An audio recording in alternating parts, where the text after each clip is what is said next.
Everybody, welcome to my channel. My name is Stephanie. I am the Midwest Seller. Thank you so much for clicking on my video today. Today I'm going to do another tutorial type how-to video on something that I thought might be helpful to some people that are beginners just starting out. I wanted to do a little bit of a series of how-to videos for the beginners, things that are relatively simple, but you might not know how to do it. And you might look to YouTube to figure out how to do something. So that's why I decided to bring you a video on my box resizer. This little guy is called a box resizer, and I just love it. I use this quite often when I'm trying to resize a box, cut down a box, make it smaller.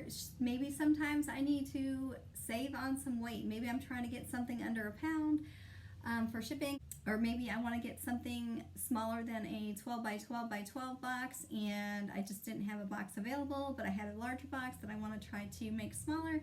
So this is very handy if you are going to be shipping larger items. Okay, so I figured this might be the best view to figure out what I am doing here. So what I'm going to do is show you how exactly to use a box resizer. This guy I got on Amazon, and if it's something that you might be interested in purchasing in the future, I will definitely put a link in my description below. It would be an affiliate link, so I might get a very small commission if you do purchase an item through my affiliate link. Okay, so this is a box resizer, and what I'm going to need in order to cut down a box today is this. I mean, there's obviously other ways you can cut down a box, but this makes it really nice and easy. I'm going to need my X-Acto knife blade. I brought out some scissors because if you do not have an X-Acto knife, obviously scissors will do the job. I don't really need my tape, but you might grab a Sharpie or a pen and get you started here. So when I bought this, I want to say it might have been like 20 bucks. It's been a while, but it might have been about $20. Okay, so anyway, this has like a ruler up to about 12.5 inches. And this little gadget here can come completely off. Okay, and this thing twists to make it tight so it will not move. All right, and here, this is the handle, and then at the very end, you can see we've got this little wheel that moves around, and it is pokey. I mean, you could get hurt with this, so you have to be careful with this thing. But anyway, let's go ahead and get started. I'm going to see if I can stand up and show you what I'm doing. So say we are shipping this. Now, you could probably, if this was something that is not breakable, you could probably wrap a piece of cardboard around it and put it in a poly if it was something that was not fragile, and mail it like that. Or you might want to put it in a box for a little bit better protection. So we're going to show you today how I can cut this box down so I don't have to use the entire big box.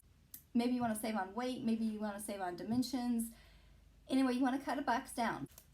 I could very well ship this in this box, no problem. I could put extra paper and stuffing. There's a lot of extra dimensional space in there that we really don't need. Less space on the USPS trucks, and obviously the smaller the package, the smaller the cost, and we all want to save on shipping. This box here is a box that I use quite often. It's a 10 by 8 by 6 from eBay. I get these with my quarterly coupon. If you do not have an eBay store and you are going to be ramping up your reselling business, definitely look into getting a store where you can get some coupons each quarter. The first, second, third, and fourth quarter, they do offer a coupon. So usually I will get poly mailers or boxes or shipping tape, my eBay shipping tape like this. Lots of goodies there. This is a little bit hard crouching down here. Okay, so let's get started. So here's my box. So the first thing I'm going to do is just kind of place my item right down in my box. So you can see there might be about 3 or 4 inches of extra space that we just really don't need. So what I am going to do, there's a couple ways you can start this out. You can go ahead and first unscrew this to make it a little bit loose. So what I have found is the best way to do this is go ahead and put your item in the box to gauge where you need to be cutting to make your box smaller but not too small. So put your item in the box. Now this is how I do it. You do not have to do it this way. This is just a little tip that I do that makes things a little bit easier. And then go ahead and put your mark about, right where the top of the item would go to. Go ahead and take out your item. Okay, so we have the empty box and we have our line, our starting point line. So remember I made that line. I want to go a little bit above that because I want to give a little bit of cushion. Maybe I want to put an extra layer of bubble wrap in there. So my next step is I want to place this wheel inside the box like so, a little bit above my line. And I'm going to do it like that. And then I'm going to hold it there. And I'm going to take this, put it flat. I'm going to take this, I'm going to put it flat against the side. And I'm going to tighten that little circle. So you can see it's going to be attached to the edge of the box. So that is where I want to cut. I want to make my box shorter, okay? So we're going to cut. Well, we're not actually going to cut, we're going to perforate. So that little wheel is going to make perforations all around the inside of the box. You want to put a little bit of pressure, but not too much. You don't want it poking through the box, okay? Let me go ahead and show you how I do this. Okay. So this is the measurement that we want all the way around. So I'm going to start over here. I'm going to hold the box.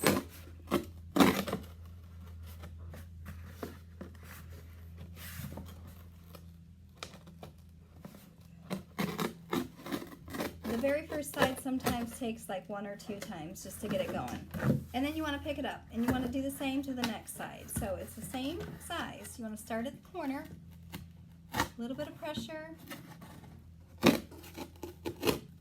just perforating the inside of the box. And then I'm going to turn it again. Same thing, you want to start at the edge,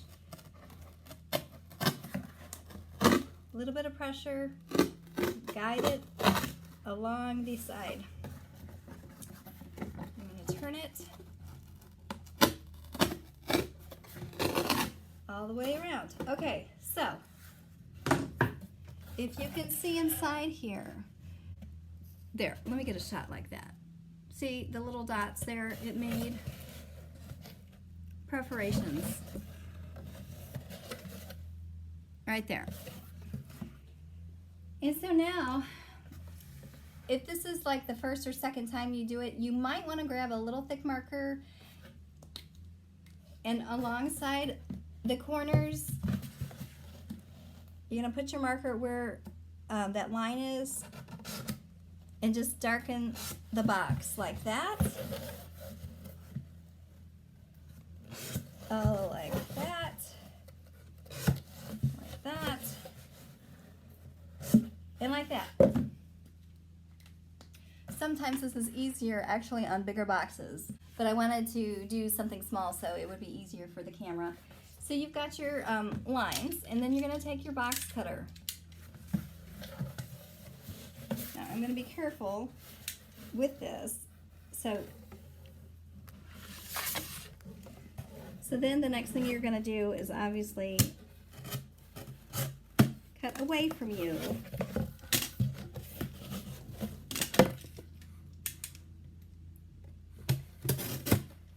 Be careful with your box cutter. They're very sharp. Scissors will do just fine, actually too. In fact, I'm going to show you,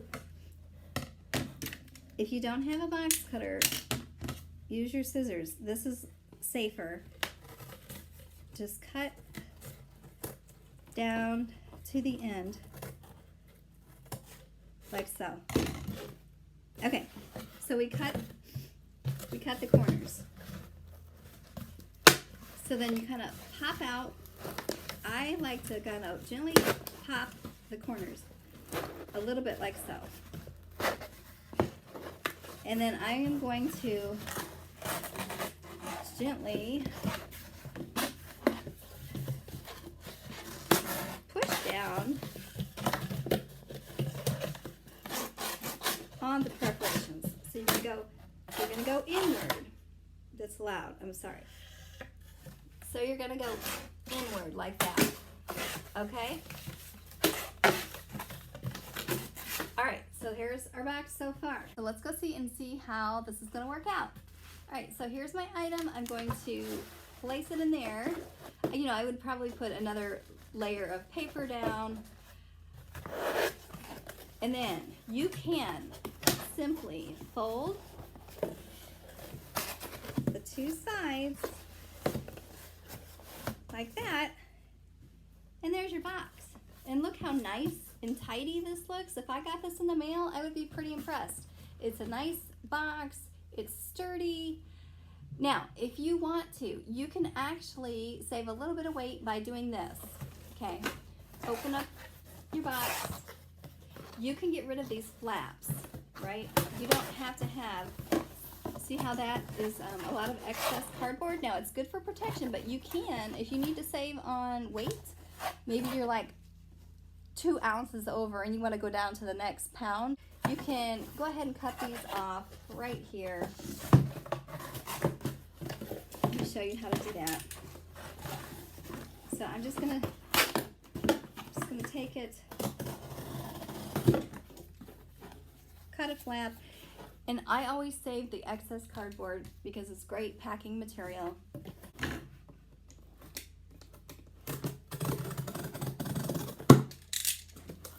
Cut the flap. So now you've got something like this. You can cut this flap if you want, or just leave it like so. And there you have it. There is your box. So it took me a couple of different times to really get the feel of this box cutter, but I tell you what, this is one of my favorite things in my toolbox that I use. This has been very helpful. Again, it's something that is not that expensive to pick up. I did try to find this like at a U-Haul. I tried to find it at a hardware store. I could not find it anywhere near me, so I did end up having to get it online. I did go through Amazon and pick it up. And again, I will leave a link to one that is an Amazon affiliate in my comments below. So let me know if you have one, if you use it, if you're intimidated by it, if you love it, if you hate it.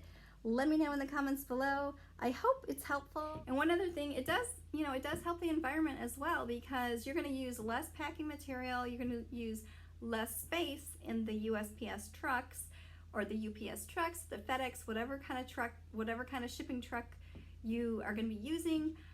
It's going to use less space. It's going to use less, packing peanuts if you use peanuts, or less styrofoam, or less packing paper. The less shipping material that we use, the better for the environment.